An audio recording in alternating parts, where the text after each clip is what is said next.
Today's Cardinal lesson, IRMAA. And IRMAA is the income-related monthly adjustment amount. And Medicare has a big, long word. It's actually 5 words to describe. It's the Medicare tax for high-income people. So if you make a high income in retirement, you're on Medicare, you're going to pay extra, maybe a lot extra for Medicare. And so when I'm talking to you and Tom's talking to you today as financial planners, I think that when we've done our IRMAA shows in the past, we've done them as a function of Medicare, which it is, and we've talked to you more as a Medicare planner, which were those two. Today, we want to really just take you in and we want to go for an understanding of IRMAA. We want to teach you IRMAA and what is actually IRMAA, separating IRMAA out from what everyone pays for Medicare, and get down to the actual extra amount that's levied upon you. We want to talk about some things you can do about it.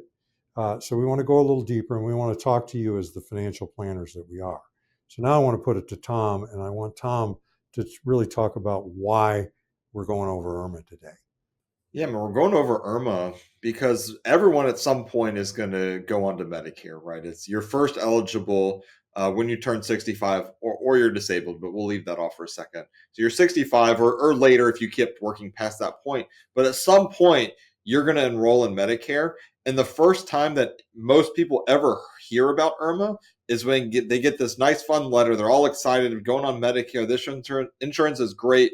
And I get this letter that you weren't expecting. It says, oh, by the way, we're going to charge you more for Medicare based off your income, not just from this year, but from 2 years ago. And people are confused, they're angry, and it's hard to learn stuff from a good planning strategy when you're angry about something. So what we want to do today, really get you into it, teach you what IRMAA is, how it works, are there ways that we can reduce it, what are planning strategies around it. But at the end of the day, some people, it's unavoidable. You're going to pay some IRMAA. So again, a good goal for ours, just so you understand it, you know what the cost is. You go in with your eyes wide open so you don't get surprised by this letter. Because oftentimes when you get this letter that's unexpected, that says you're paying more for Medicare, you get angry about it, and now you do everything in your power to avoid it moving forward, which oftentimes is not the best strategy. So let me bring up the show notes. You can, again, find these below the link on our video. They're also on our website at cardinalguide.com. We have the board, and then we have this chart. Ed Slott produces this chart. It's really nice. I have it on my desk every day. It gives you the different brackets. This chart really shows you the monthly amounts. On the board, we've turned them into annual numbers, so you'll notice there's some slight discrepancies there just if you looked at the exact dollar figures listed. But again, from a planning strategy, sometimes it's easier to look at annual numbers versus just the monthly amount. But this goes through what that is. And then we'll talk about an appeal. We might come back to this later in the show, but this is the form. If you're appealing IRMAA, which we help a lot of people do, this form is what you use to file the appeal. So get in there, look at it. If you have questions, you can reach out to us. So let me turn it back to Hans. We'll get going on the board and we'll go from there. Well, I can add a little bit to the anger we hear from people because it's 2025 right now. So say somebody turns 65, they've been signing up for Medicare, buying supplements, and they're an incoming client. And then after they get all that set up, then they get the letter from Medicare. And if they're a husband and wife, they get 2 letters from Medicare. So this is double these amounts. And the letter just says, hey, you're going to pay more for Medicare. And the way we arrived at this, it's 2025, but we used your 2023 tax return. So here we are talking about what you can do about your 2023 tax return. I guess you could file an amendment or something, but you probably, so there's nothing you can do about it. And so they're looking 2 years backwards, taking that tax return, and they're going to keep doing this for the rest of your retirement. Is every year they're going to, in November, they're going to look 2 years back and or a year and 11 months back, and they're going to take that income to calculate next year's IRMAA. So at the very least, it's confusing. And what we're going to do today is we're just going to break it down. So first thing I'm going to show you is they use a thing called modified adjusted gross income. And most people that are a little familiar with taxes know what AGI is, adjusted gross income. And So what's the M? What's the modified? And what they did with the government is when IRMAA first came out, a lot of seniors, a lot of people that were on Medicare put all their money in tax-free bonds, all their money that was in CDs or whatever. And so it didn't show up on their tax return. And consequently, it lowered their income for taxable and they got out of IRMAA. Then they passed this MAGI thing that said we're going to add back in the tax-free income. So that's all that is. So if you own tax-free bonds and you find out it's making your IRMAA a little larger, we might want to do something about that. But it's MAGI is what they're using, which is basically AGI plus the tax-free bonds. Then I want to point out something is that everyone that's on Medicare pays $185 a month in 2025 or 2,200 and some dollars on an annual basis. I've made all the numbers on the board annual because you don't make decisions based upon monthly payments if you're a high income person. You're going to look at the annual cost. It's the same thing we do. So I transferred all these numbers from the sheets. But the reason I have everyone pays is a lot of times the government will take what you have to pay anyhow for Medicare, add the IRMAA amount, and tell you the total amount that you're going to pay for Medicare, and you think that that whole total is IRMAA, and it's not.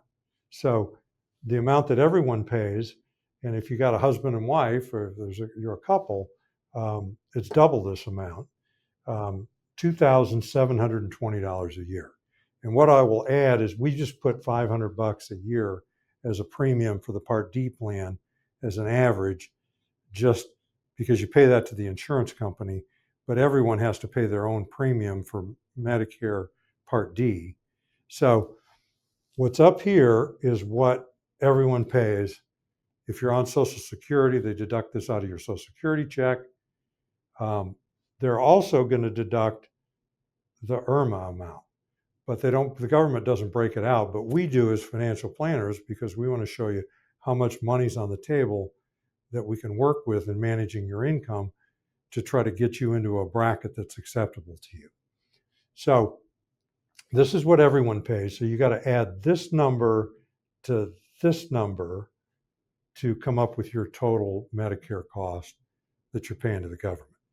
So the first bracket of IRMAA starts at $106,000 for a single person. In other words, if your income is under $106,000, but that's 2 years ago, that's in 2023, you don't have to worry about IRMAA. You're just going to pay this.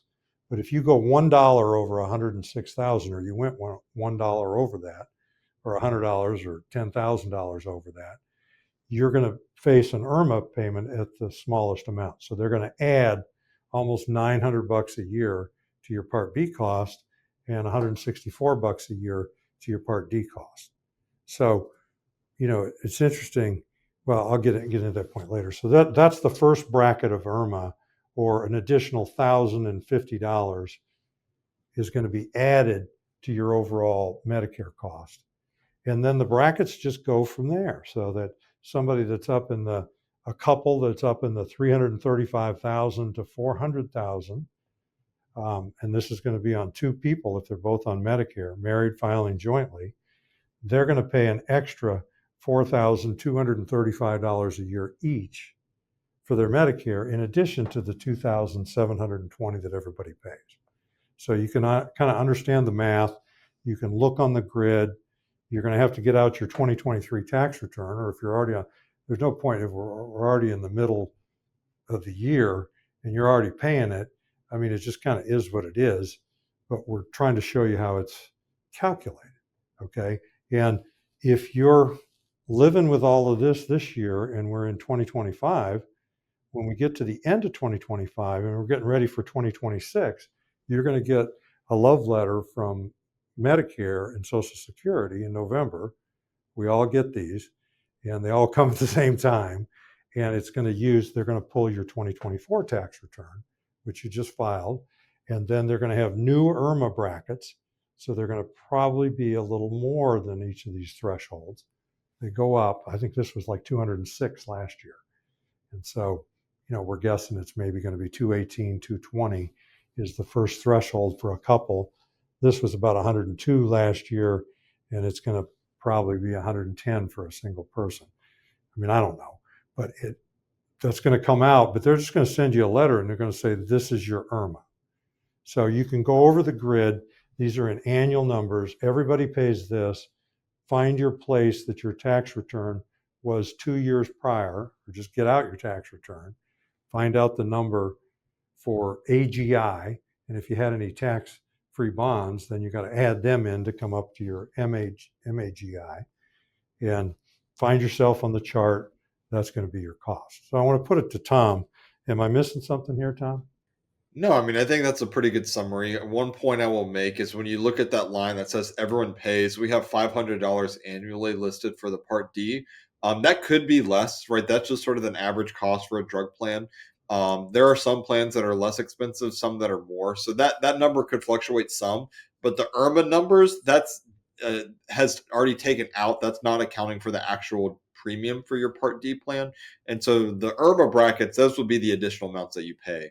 So I would just make that point. And then again, one of the hard things from a planning perspective, which we'll get into that in a second, is that's using income from 2 years ago. Or another way to think of that is whatever income I generate in 2025 is going to impact my 2027 IRMAA charges.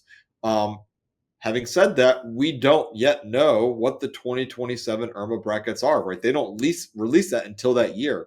So it's a little bit of a moving target, right? So we're having to make decisions from Roth conversions and other things like that, and trying to account for some IRMAA costs in the future, which we don't know what the brackets are. And so that makes it confusing. It makes it hard. There are ways to appeal this. And so some examples like why people pay IRMAA. A lot of times people were working, maybe had a really good income while they were working. They have now retired and their income is less. That's a very typical situation we run into. Well, if your income is now less, we can file that appeal that we had in the show notes. We use the work stoppage to say, hey, I'm no longer working. We essentially tell the IRS, or it's not really the IRS, but we tell Social Security and Medicare to look at your projected income for this year, for 2025, and they will use that as opposed to waiting for it to show up 2 years later. So there are certainly ways that you can appeal that and not have to use 2 years ago income. That also leads to some of the planning that we're doing is like, if we know this is coming, maybe we can make some decisions knowing we have a life-changing event coming up in the next couple of years that we can always appeal away the IRMAA that would come otherwise. And so again, something to think through. Another common area that I see, and again, this one isn't directly something you can appeal, but sometimes you can work around this. We see a lot of people that might have rental properties, or maybe their primary home has increased a lot in value and they're selling it. And it drives up capital gains taxes on their tax return, which comes into that adjusted gross income number, and it pushes them into IRMAA levels. And again, they maybe aren't high income earners. They don't have a history of a really high income for a long time, but they have a 1 year spike in income. Now, if that's paired with one of these life-changing events like retirement or work reduction or things like that, we can sometimes work around that to appeal it. But if you just do that, say you've been retired for several years, you don't have one of these life-changing events that's listed on the form, and you sell a property, yeah, you might end up paying some IRMAA 2 years later, and you might just have to eat it, right? There might not be any way around it. And so, again, it's not to say never sell anything or do anything like that. We just want you to know when you do stuff that can have effects on your Medicare price 2 years from now. Okay, so let's talk about the appeals. I mean, first of all, that's Form SSA-44. You can find it by Googling it. That's all I did getting ready for the show. It has some information about the IRMAA, but the key thing with the appeal that I want you to understand is in order for an appeal to work, you need to have a life-changing event. So I have a lot of folks come, well, I did Roth conversions back in 2023, so they shouldn't be holding that against me. That wasn't from my job, and so I want to appeal it. No, you can't do that. I mean, all income, taxable income counts in calculating the numbers for IRMAA. It doesn't matter what it was from. Tom was just saying that. That's not the grounds for an appeal. The grounds for the appeal is a life-changing event. And I didn't list them all, but I listed the ones that we commonly deal with. It's work reduction. So somebody that was, I think I've used this with a lot of lawyers where they're going on Medicare. They pay their own insurance, so they're glad to go on Medicare, and they're um, hit with IRMAA because they make $500,000 a year as a lawyer. But now that they're 65, they've decided to start cutting back some and cutting back their work. And so maybe they're going to go down to $300,000 a year. It's a work reduction. That's a life changing event. And we can have several of those, by the way, if they're just scaling back. So we'll get into how we do that. That's work reduction. Work stoppage is the most common one. It's just I retired. I sold my business.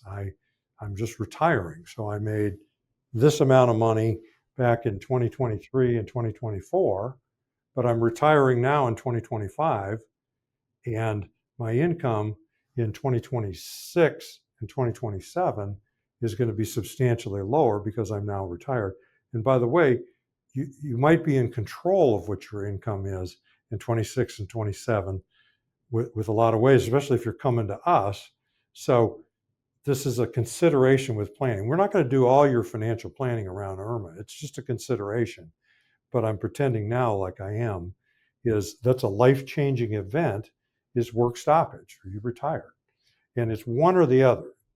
It says right on the form, check only one box. You'd be surprised how many people check two or three boxes. That's why you may want to consult with us before you file one of these IRMAA appeals.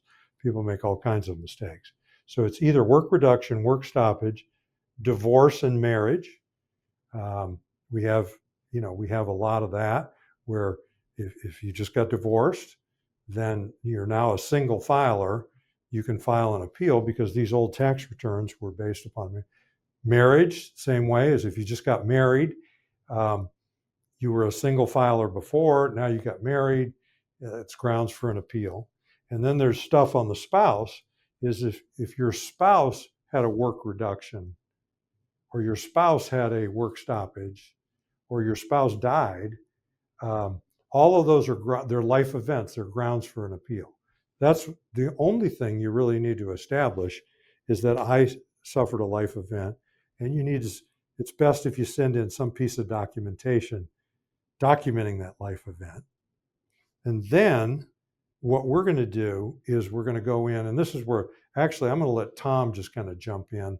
So what do you do then? Once we've established the life event, what do we do about the income, Tom? Yeah, so I mean, it's really a two-part test for this appeal. Hans is exactly right. Is you need a life-changing event. If you don't have a life-changing event, the appeal is going to get turned down. Very likely. So that needs to be the first step. But then the second part of the appeal is your income needs to be less than what it was that they're basing it off of. If your income is the same level, there's no point in filing the appeal, right? And so it's really those two things need to have happened to have the appeal be successful. One of the things I've seen people do is they've gone through, they file the appeal, it gets approved, and then maybe later in the year they're not thinking about it and say, oh, maybe I actually want to do a Roth conversion this year, and they go ahead and do the Roth conversion, which now pushes their income higher than what they put down on the appeal. Social Security, Medicare, they don't catch it right away. A lot of times they have to wait till you file your tax return. But when you eventually file your tax return for that year, they will catch up with it and say, oh, by the way, you told us your income was going to be less than, in 2025 because of this appeal. We had you paying no Medicare cost, but your income was actually higher. So we're going to go back and charge you what we should have been charging you anyways. So just be careful with that. Is if you file the appeal, your income needs to be kind of what you put down on that sheet. If it's not, they will catch back up and will charge you that back amount. But again, if you have that life-changing event and you have a reduced income, certainly it's worth filing the appeal. Like Hans mentioned, work stoppage is one we use often. Death of a spouse unfortunately comes up, some. But again, there's an example where we had a client who was retiring, but 2 years ago they had sold their rental property. It's sort of an example like I talked about earlier. What benefited them is they had that life-changing event, right? And so the income wasn't necessarily higher because of their work, but their work is less, right? They don't have as much income. They are actually retiring, but because of that higher income based off selling that rental property, They don't have that this year. We could fill out the appeal and say, hey, listen, I've retired now. My income is less. And then we should send in all the documentation. They say, okay, good. Yeah, we'll approve the appeal. You don't have the extra costs for Medicare. We've removed that. So, again, we see a lot of mistakes. Some people try to file appeals that I could tell them on the front end they're probably not going to work. So it's good to sort of work with someone who knows how to do this. But if you do this right, we have a very high success rate on filing this appeal. But again, I've seen a lot of people, make some silly mistakes that just aren't going to work. And like Hans mentioned, Roth conversion alone is not an appealable reason that they're going to remove that Medicare cost. It's right on the form, all the things that they're going to approve as a life-changing event. What I want to point out on that form as well is there's room to put down 2 years projected income, 2 years projected modified adjusted gross income. And so, if you're doing one this year, right now, and you're saying, hey, I retired 3 months ago, I didn't know I could do this. So what we're going to do is we're going to put on the form what's your projected 2025 income, because we don't know the rest of 2025, but we can guess at it or project it. And that could still be high because you just retired a couple months ago. And, so you had high income. Maybe they paid you some money at retirement. There could be all kinds of things going on. You sold your house, whatever, is you could still have a high income in 2025. That's why they have the second line. Is the second line, we can put down 2026 income, and then we're going to have a full clean year, fully retired. We're going to put down both projections, and you're going to have to live up to these. But if they can get you under the number, you have a good chance of getting this thing approved. Now, some other places that this comes in is that we could have somebody just retiring now. They're all going on Roth conversions, and then they learn about this. It's like if you're 65 and you come in, you watch our videos, you're ready to go and start cranking out a couple $100,000 a year of Roth conversions for the next 3 or 4 years until you add that to your other income that you're living off of, and you see where it sticks you in the brackets, and then all of a sudden you're putting on hold the horses. Well, what I want to point out with IRMAA planning, we can't put IRMAA in the driver's seat of the bus for all your financial planning, because IRMAA is a cost for 1 year. What you do this year is going to cost you for 1 year. It's probably not, it's delayed for 2 years, but it's not enough reason to cancel out, like perhaps a Roth conversion could benefit you for the whole of your retirement and possibly make IRMAA less in later years. So this is not an exact science. I put in a couple other notes. There's a spike in MAGI is not reason enough for, but we already went over that. Like if you sold some property or did a Roth conversion in the past, you can't say, oh, I didn't know. Give me an appeal. They won't approve it.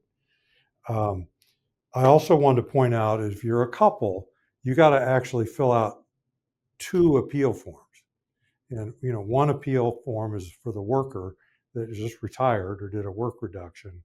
The other one is for the spouse, and you're just going to mark spouse work reduction or spouse work stoppage. So you got to do 2 forms because you're 2 different people on Medicare. Okay, so over here on the right of the board are some planning considerations. I'm going to grab the first one, and then Tom's going to go over the next one. Is you need to plan your Roth conversions. We've already talked about that. If you're committed to doing them, you're going to need to plan them and take IRMAA under consideration. You're not going to put it in the driver's seat of the bus.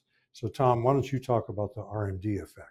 Yeah, so we run into this a lot of times where people are coming in, they just gotten this IRMAA letter, they're really upset about it, and now they're doing all their planning to avoid this moving forward. And that might work for the next several years, right? A lot of times they can do that. But oftentimes they have a IRMAA problem because they have been good savers. They might have a high income or a lot of money in IRAs and 401ks. And so one of the things that we look to is like, okay, maybe we can avoid IRMAA now, But what happens when RMDs start, right? If we get to 73 or 75, depending on how old you are, and you have to start taking money out of these accounts, is that going to drive you to a level where that might push you into even higher IRMAA brackets? And oftentimes it does. And so we want to think through, like, maybe we want to take some out now via Roth conversion or something like that, sort of smooth out the taxes where we don't have a big spike when RMDs start. Because a lot of times it's a decision: do I pay IRMAA now or pay it later? Our goal is to try to reduce the cost over the rest of your life, as well as all the tax planning, right? It's not in any one year, it's sort of the lifetime tax bill that you might owe. And IRMAA is just another tax owed for Medicare based off of your income. And so it's something that we want to take a look at. It's a reason why oftentimes we have a lot of our clients paying some level of IRMAA, maybe not as much as they otherwise would have, but not nothing. Again, all of it depends on sort of what their income needs are, what the balances are in their account. So it's very specific per person. And sometimes in planning, we can just get rid of IRMAA altogether. But oftentimes we have to accept some level of IRMAA now to avoid higher levels of IRMAA in the future. So that's really what we're talking about with that RMD effect. Okay. QCDs, qualified charitable distributions. So, now if you're somebody that we're in our projection, our software does this in the financial planning. When you hire us to do a financial plan, we're going to predict when you're 73 and 74 and 75, or if they start at 75 for you, you're young enough. That's going to be all in there, and it's going to show you what your RMDs, or required minimum distributions, out of your IRA is going to be for you and your spouse if you're married. And we're also going to show you what kind of IRMAA that's going to drive. Not that we're looking at a lot of things besides IRMAA, but that's what Tom just talked about.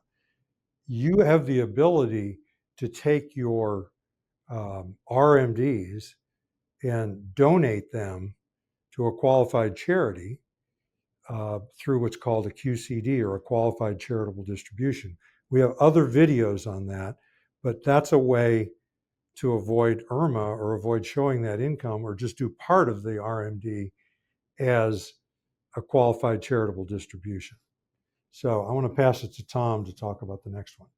Yeah, so the next one is spending from tax-free sources. And so this could be, we're not always recommending this, but sometimes if we're right at a level where we might go into that next IRMAA bracket that we're trying to avoid, because like Hans had mentioned earlier, this is a cliff. You go $1 over that threshold, you're into that next bracket. It's not phased in like some other things in the tax code.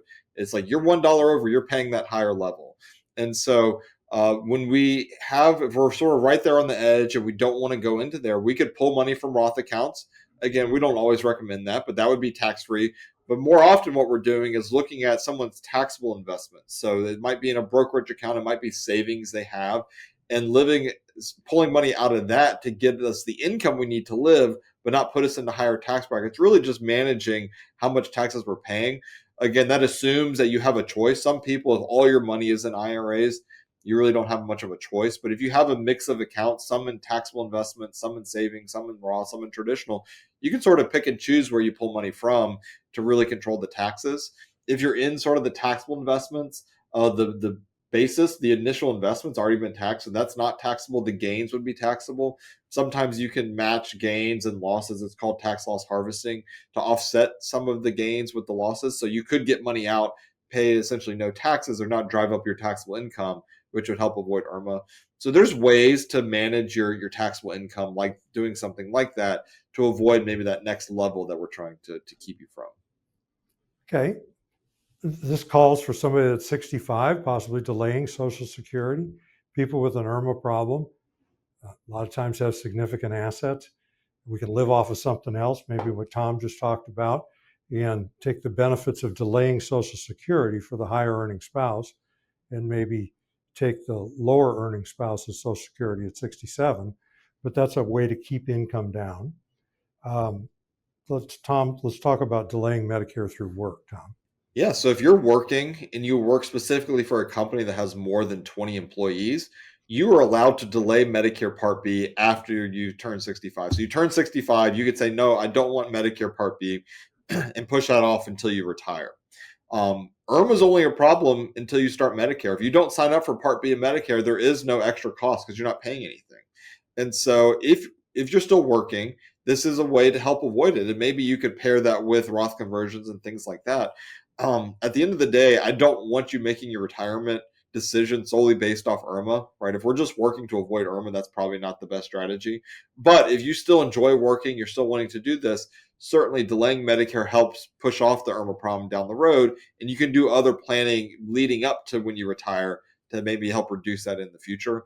But again, at the end of the day, you don't have to pay IRMAA if you're not on Medicare Part B, and you're allowed to avoid that, delay that, if you work for a company that has more than 20 employees and you're on that group coverage. And that also works for spouses. So if you're married and you're on your spouse's health insurance and they're still working for a company more than 20 employees, that also counts as what they call credible coverage, allowing you to defer signing up for Medicare. Yeah, we can help you with all these decisions. We're in all 50 states and DC. Just finishing up here, at the highest level, 6,300 of IRMAA, 2,700 that everybody pays. That's $9,000 a person. If we're talking about a couple, it's 18 grand that you're paying to Medicare. I mean, you're basically funding most of your Medicare costs. And you've obviously got a high income. I'm not trying to make you like this. I'm just trying to make you understand it and perhaps prepare for the future where maybe we can do some things with your income and maybe we could reduce this some. Now, in terms of comprehensive financial planning, I think we've touched every one of the boxes. I mean, Social Security, check, we talked about that. That drives up your income. We've talked about this is Medicare itself, and this is a big part of Medicare, is the biggest part of Medicare for the well-to-do. Long-term care, for those of you that have a large IRA that just say, I'm going to use my IRA for long-term care, it's going to be tough when you're in your 80s and 90s and you're making a big withdrawal out of there. You're driving your taxable income up. Not only do you have to pay, you're making these big withdrawals to pay the long-term care bill, you're going to be dealing with high IRMAA with that as well. 401k IRA, we've been talking about Roth conversions. I mean, this is a consideration. Withdrawals from your IRA drives your IRMAA up. Whole thing we've been talking about income and modified adjusted gross income. I haven't really talked much about estate planning other than the fact that the surviving spouse becomes the single taxpayer and they go to these lower IRMAA brackets. That's a real surprise for people, or in other words, they go to higher IRMAA costs, or maybe they weren't even an IRMAA before for the widow. So that's something to consideration. And the whole show's been about taxes. So I'd like to bring Tom back on. I'm Hans Scheil. And I'm Tom Griffith. And we thank you very much for listening. Thank you.